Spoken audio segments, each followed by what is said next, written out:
Time now for old people talking about Gen Zers. Adobe is out with the new survey talking about Gen Z in the workplace. Gen Z expected to account for 30% of the U.S. workforce by 2030. That's according to Adobe. And they have unique challenges ahead of them with fears of a recession and the pandemic-led rise in remote work. 70% surveyed say they are worried about a recession. Many of the college students and recent grads say they are saving money ahead of a possible downturn.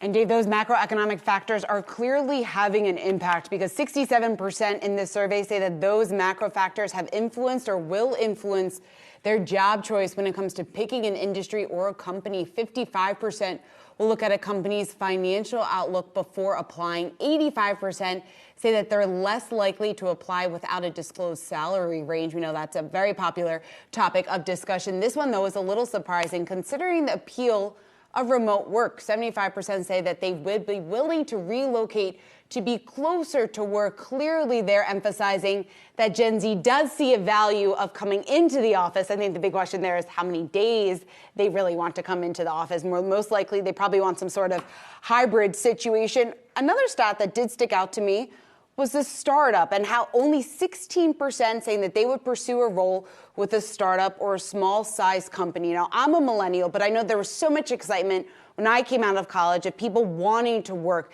in a startup. And that was in the middle of the recession, of the Great Recession. Still, startups were attractive. A lot of people found that the growth that you could have there, the experience that you could get, it was willing to take that risk. That certainly does not seem to be the case now. Maybe they learned from our mistakes. That and recessionary fears. And of course, I'm the Gen X here.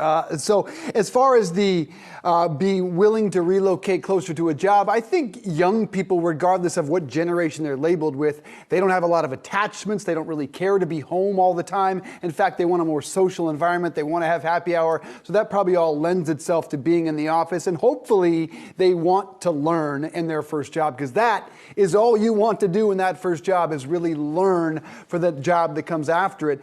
As for the rest of that entire survey, I'm curious to see how that changes over the next 12 months, because if in fact their recessionary fears do come true, they won't be as empowered as clearly they are in that survey. They won't have those choices. They won't have that flexibility. They won't have the strength to argue for these things. So that is really a representation of how tight the labor market is right now. And that dynamic may soon change. I think really the most interesting trend we're seeing among that group is wage and salary transparency. And I think that's going to be better for all of them. And quite frankly, I hope for all of us. Yeah, I think so too. And I also think it's important to point out that those salary ranges, while there has been increased transparency, some of the ranges that are posted are mind-boggling. There was one, 90,000 to 900,000. Didn't really do you any favors just in terms of narrowing down what you should be paid or what you could be paid in that role. But again, I think the step towards more salary transparency, and people also, especially the younger generation,